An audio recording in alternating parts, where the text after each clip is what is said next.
आने वाले समय में 2025 में ही 100 का आंकड़ा पार कर जाए, यानी $1 इज इक्वल टू 100 रुपीज। $1 की कीमत 100 रुपए हो सकती है, सेंचुरी। अब दोस्तों, एक तरफ रुपए की कीमत में, रुपए की वैल्यू में डॉलर के मुकाबले ऐतिहासिक गिरावट है, हिस्टोरिकल डिक्लाइन है, लेकिन सरकार के कान पर जूं नहीं रेंग रही। मोदी जी चुप हैं, बिल्कुल नहीं बोल रहे। फिनेंस मिनिस्ट्री भी चुप है। और ये वही मोदी जी हैं जब वो प्रधानमंत्री नहीं बने थे या प्रधानमंत्री की तैयारी कर रहे थे बनने की 2014 में। उस वक्त हर तीसरे महीने वो रुपए की कीमत आंक रहे थे। आप कह सकते हैं कि मनमोहन सिंह का जो टेन्योर था, हर 3 महीने, क्वार्टरली, तिमाही, वो रुपए की वैल्यू गिन रहे थे कि रुपए इन 3 महीनों में कितने नीचे गया। और बार बार कैमरे पर मोदी जी सामने आ रहे थे देश के। पिछले 3 महीने में जिस तेजी से रुपये की कीमत टूटती गई है, गिरावट आई है, और दूसरी तरफ 3 महीने में सरकार की तरफ से एक भी कदम लिया गया हो, ऐसे कोई संकेत नजर नहीं आ रहे। अब दोस्तों, कहाँ तो मोदी जी बैरोमीटर लेकर मनमोहन सिंह का हर तीसरे महीने का हिसाब देश को दे रहे थे कि रुपया कितना गिरा हर तिमाही में। मुझे लगा कि मोदी जी का भी हिसाब आपके सामने रख देता हूँ।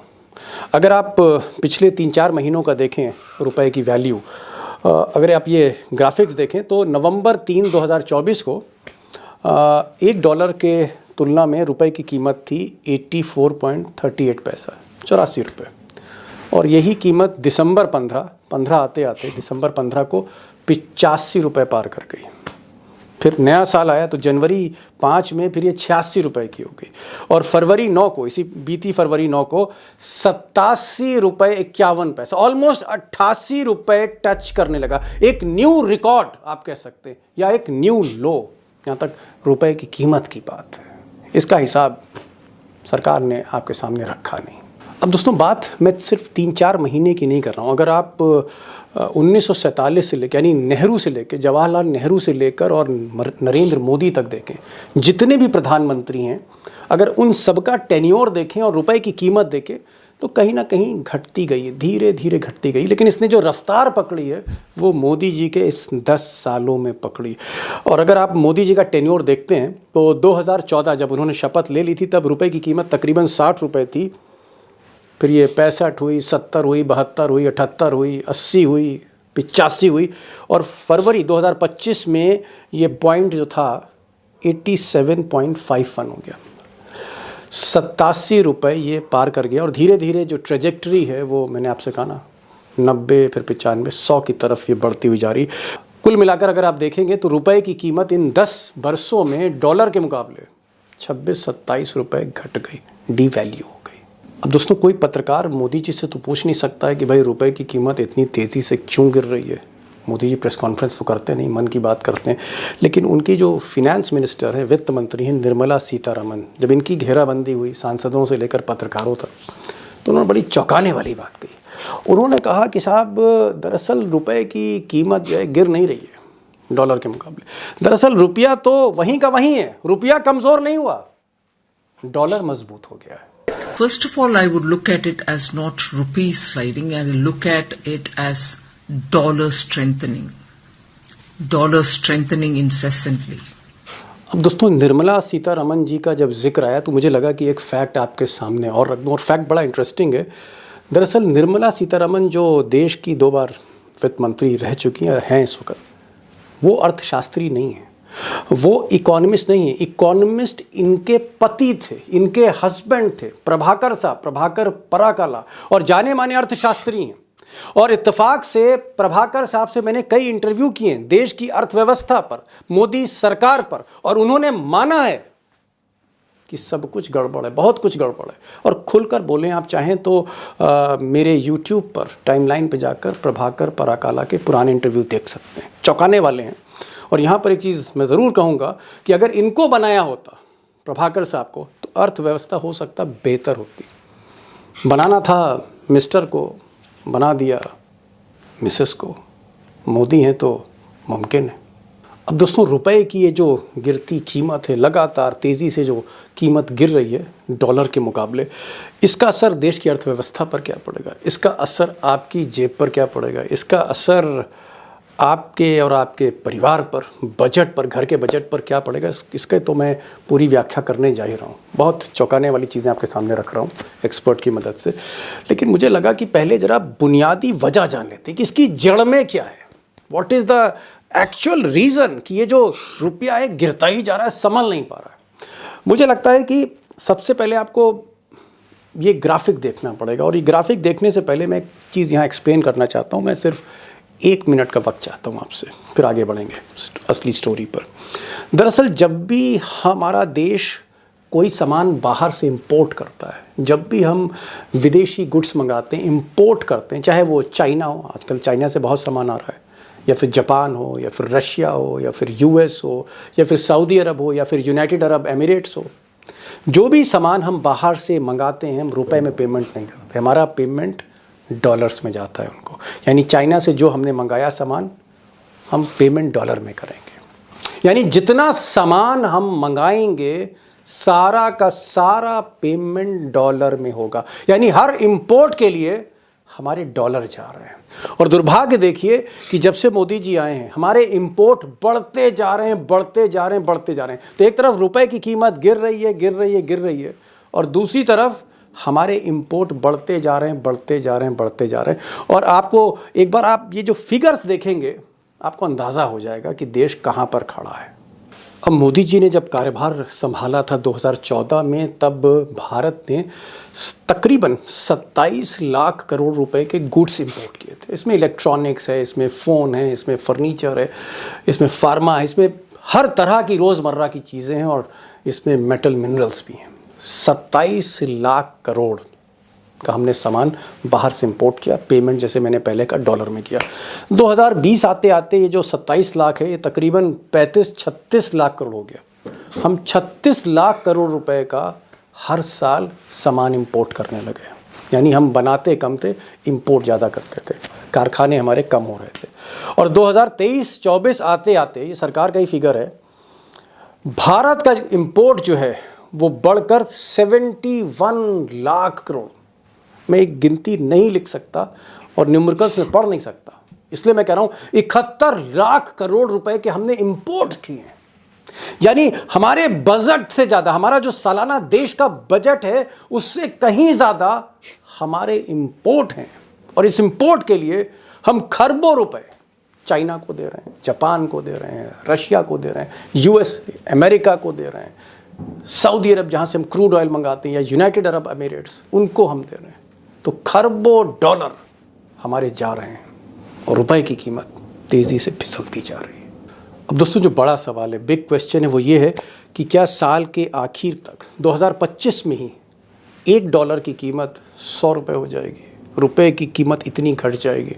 और अगर घटेगी, ऐसा होगा, तो फिर आपकी जेब पर, आपके घर के बजट का फिर क्या होने वाला? क्या बैंड बजने जा रहा है आपके बजट का?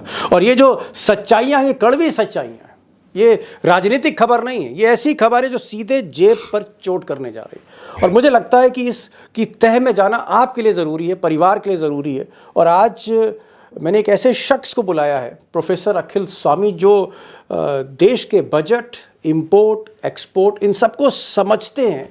तकरीबन 35 साल से इसी दिशा में काम कर रहे हैं वो। बड़ी बात यह है, बहुत आसानी से समझाते हैं, बहुत आसानी से समझाते हैं, सहजता से। इसको समझना बहुत ज़रूरी है, और प्रोफेसर अखिल स्वामी को सुनना ज़रूरी है। बात बजट की है, आपके घर की बजट की है। मेरा सवाल ये है, बहुत सिंपल सा है, कि जिस तरह से रुपया की कीमत हम देख रहे हैं डॉलर के टर्म्स में गिरती जा रही, गिरती जा रही है। 84 था, 85 हुआ, 86 हुआ, 88 हुआ। तो अब थोड़ा दिल की धड़कनें बढ़ रही हैं, मेरी भी बढ़ रही हैं, आपकी भी बढ़ रही हैं। और जनता जो नहीं समझ रही, मुझे लगता है उसकी धड़कनें एक ना एक दिन बढ़ेंगी, जब ये रुपया 90 हो जाएगा या 100 हो जाएगा। तो मुझे तो डर लग रहा है कि कहीं मोदी जी वो रुपए का शतक ना मार दें, सेंचुरी ना लगा दें, 100 रुपया ना कर दें, कि डॉलर के मुकाबले रुपया 100 का आंकड़ा पार कर गया। आपका रुपया स्ट्रांग कैसे होगा? आपका रुपया तब स्ट्रांग होगा जब आपके एक्सपोर्ट्स बढ़ेंगे, जब विदेशी लोग आपके देश के अंदर पढ़ने आएंगे और टूरिज्म करने आएंगे तो आपके देश के अंदर डॉलर आएगा। जब आप इंपोर्ट ड्यूटी लगाएंगे, कस्टम ड्यूटी लगाएंगे, क्योंकि वो ड्यूटी लगाएंगे वो आपको डॉलर देंगे, तो डॉलर इनफ्लो होगा तो आपका रुपया मजबूत होगा। आपका रुपया कमजोर कब होगा? आपका रुपया तब कमजोर होगा जब आपके इंपोर्ट बढ़ जाएंगे और आप डॉलर ज्यादा पे करेंगे। जब आपके देश के लोग दूसरे देशों में पढ़ने जाएंगे और डॉलर खर्च करेंगे तो डॉलर का आउटफ्लो होगा। तो देखिए, रुपए का कमजोर होना या मजबूत होना इस बात पे डिपेंडेंट है देश के अंदर डॉलर कितना आ रहा है और कितना डॉलर जा रहा है। अब आपने जैसे शेयर मार्केट की बात छेड़ी थी, अगर फॉरेन इंस्टीट्यूशनल इन्वेस्टर्स लगातार पिछले 8 महीने से लाखों करोड़ों का डॉलर्स में शेयर बेच चुके हैं तो डॉलर निकल रहा है ना देश से। जी। अगर डॉलर निकल रहा है और इंपोर्ट आपके बढ़ रहे हैं और आपके बच्चे दूसरे देश में पढ़ने जा रहे हैं तो आपका रुपया कमजोर होगा। आप इसको रोक ही नहीं सकते, तब तक नहीं रोक सकते। देखिए, उसका एक ही तरीका था जो मोदी जी ने शुरुआत की थी, ठीक की थी, मेक इन इंडिया। अगर देश के अंदर प्रोडक्शन बढ़ जाए, अगर हर कारखाने जैसे चाइना ने मैन्युफैक्चरिंग हब बना दिया, अब इतना ज्यादा मैन्युफैक्चरिंग बना दिया, जब एक्सपोर्ट होगा। अच्छा, एक और इकोनॉमिक्स का एक सिद्धांत है जिसको इकोनॉमिक्स ऑफ स्केल कहते हैं। इकोनॉमिक स्केल का मतलब ये हुआ कि अगर आप 1000 टन पर डे की यूनिट लगाएंगे तो उसमें कॉस्ट ऑफ प्रोडक्शन कम आएगा। 100 टन पर डे की यूनिट लगाएंगे उसमें कॉस्ट ऑफ प्रोडक्शन ज्यादा आएगा। तो चाइना के यहाँ ह्यूज कॉम्प्लेक्सेस हैं, इंडस्ट्रियल कॉम्प्लेक्सेस। उसकी क्योंकि प्रोडक्शन कॉस्ट कम है इसलिए कम दाम पे विदेश में एक्सपोर्ट कर देता है। तो ये अमेरिका हिंदुस्तान के लिए भी आवश्यक है कि चाइना से इंपोर्ट करे, कम दाम में, आधे दाम पे चीज मिल रही है। तो आपको बनाना क्या था? Manufacturing hub. अगर आप अपने यहाँ इंडस्ट्री लगाते और आपके यहाँ प्रोडक्शन बहुत ज्यादा हो जाता, तो प्रोडक्शन होता तो एक्सपोर्ट होता। अब आप खुद ही शॉर्टेज में हर चीज में बैठे हुए तो हर चीज इंपोर्ट कर रहे हैं। जो इंपोर्ट कर रहे हैं तो रुपया वीक हो रहा है। तो रुपए को स्ट्रॉन्ग करने के लिए, अच्छा, आपके लोग यूक्रेन पढ़ने जा रहे हैं, बांग्लादेश पढ़ने जा रहे हैं, अमेरिका पढ़ने जा रहे हैं, कनाडा पढ़ने जा रहे हैं। आप हिंदुस्तान की यूनिवर्सिटी से पता चला लीजिए विदेश के कितने लोग भारत के अंदर पढ़ने आ रहे हैं। तो अगर आपने इसको एक मेडिकल टूरिज्म का हब बना दिया होता या एजुकेशनल इंस्टीट्यूशन ऐसे बना दिए होते वर्ल्ड क्लास कि विदेशी लोग हिंदुस्तान में पढ़ने आते तो डॉलर लेके आते, रुपया स्ट्रांग हो जाता। लेकिन आपके यहाँ जो टॉप 100 यूनिवर्सिटीज पूरे विश्व के अंदर है उसमें आपकी तो यूनिवर्सिटी कोई है नहीं। अच्छा, इसके रिपरकशन जो आपने पूछा, आम आदमी पे क्या अंतर पड़ता है? देखिए, आम आदमी तो तब खुश होगा जब देश खुश होगा। अगर देश परेशान होगा तो आदमी कोई भी आदमी खुश कैसे हो सकता है? देश कैसे परेशान होने वाला है? जो आपने कहा 100 रुपए हो जाएगा तो देश पे क्या असर पड़ेगा? आप कहें तो मैं 1 मिनट में एक्सप्लेन कर देता हूं। देखिए दीपक जी, मान लीजिए आपकी एक फैक्ट्री थी, उस फैक्ट्री के अंदर आपकी महीने की आमदनी 1 लाख रुपए थी। खर्चे वर्चे निकाल के आपका 1 लाख रुपए थे, आप आनंद से अपना जीवन बिता रहे थे। अब आपने क्या किया? उस फैक्ट्री में 5 करोड़ की एक मशीन डाल ली लाके, उसमें आपने 3 करोड़ का लोन ले लिया। अब 3 करोड़ के लोन का प्रिंसिपल और इंटरेस्ट का इंस्टॉलमेंट आपको देना है। आमदनी आपकी 1 लाख से घट के 80,000 हो गई, तो आपकी क्या स्थिति होगी जरा इमेजिन कीजिए। आज देश की वही स्थिति है। आपकी लोन तो बढ़ गए हैं, लोन तो 52 लाख करोड़ से बढ़ के 240 लाख करोड़ हो गए, लोन बढ़ गए, लेकिन जीडीपी घट गई। तो इनकम अगर आपकी घट गई और लोन आपके बढ़ गए तो आप क्या कर रहे हैं? आप वास्तविकता में नए लोन ले रहे हैं पुराने लोन को वापस करने के लिए। ये देश के बहुत सारे, you are taking loan to repay loan.